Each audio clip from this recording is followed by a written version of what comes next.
kita sepakat pada prinsipnya bahwa Bapak Ibu adalah prioritas kami pertama. Tentu dinamika yang ada adalah kita tidak bisa terlepas. Secara pribadi, pemerintah daerah juga tentunya pengen Bapak Ibu tuh langsung diangkat penuh waktu secara pribadi, secara kelembagaan. Tapi memang dinamika yang ada adalah bahwa ada regulasi yang mengatakan semua dikembalikan pada kemampuan keuangan daerah.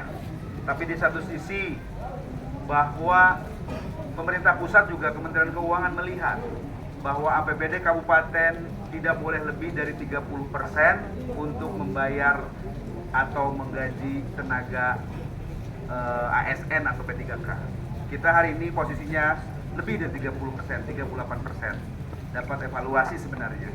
Konsekuensinya apa? Konsekuensinya adalah pemerintah pusat akan mengurangi dana alokasi umum jika tidak patuh pada regulasi itu.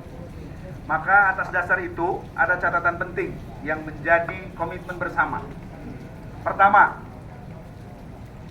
kita ada komitmen moratorium, komitmen bersama bahwa tidak akan ada formasi CPNS apapun sebelum P3K R3 ini diprioritaskan.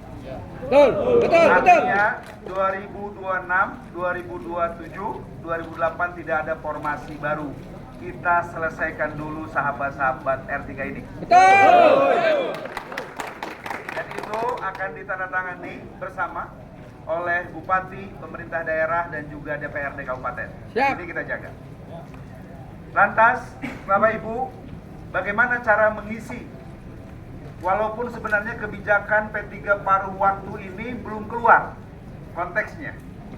Karena kementerian pun masih menggodok ini, maka cara pengisiannya adalah mengisi slot yang memang pensiun. Sebagai contoh 2026 kita punya pensiun di 560 orang. 2027 punya pensiun di 670 orang. 2008 punya pensiun di 580 orang, begitu selanjutnya. Total Bapak Ibu P3K, total Bapak Ibu R3 ini 1650. Kita minta agar prioritas selama 3 tahun Bapak Ibu ini selesai.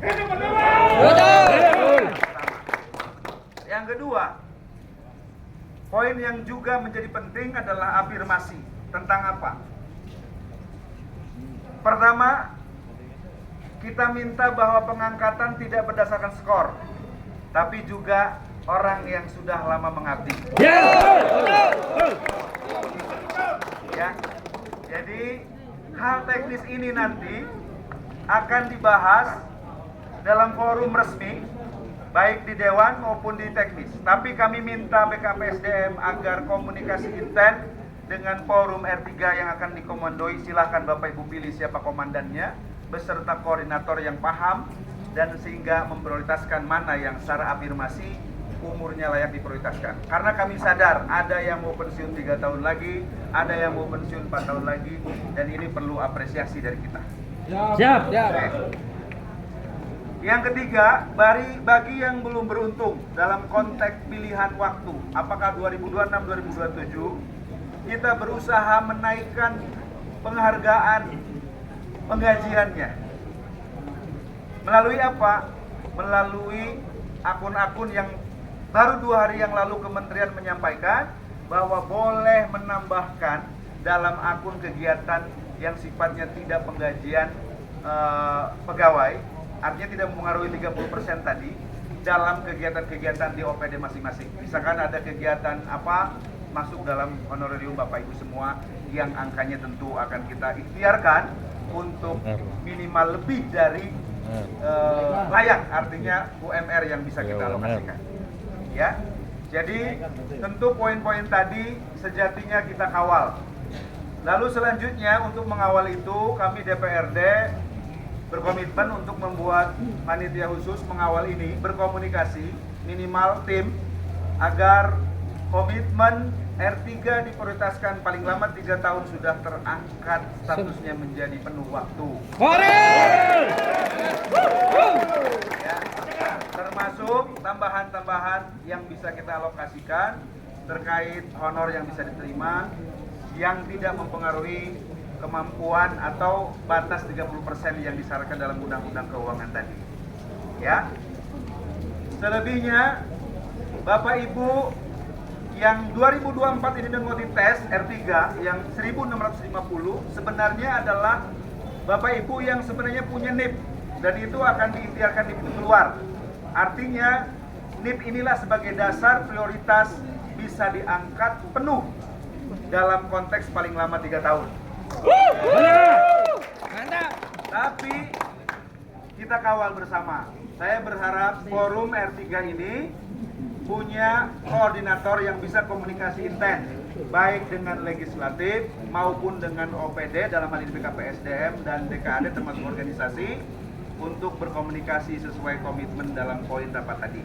Poin-poin rapat tadi akan dicatat menjadi notulen yang harus kita kawal bersama.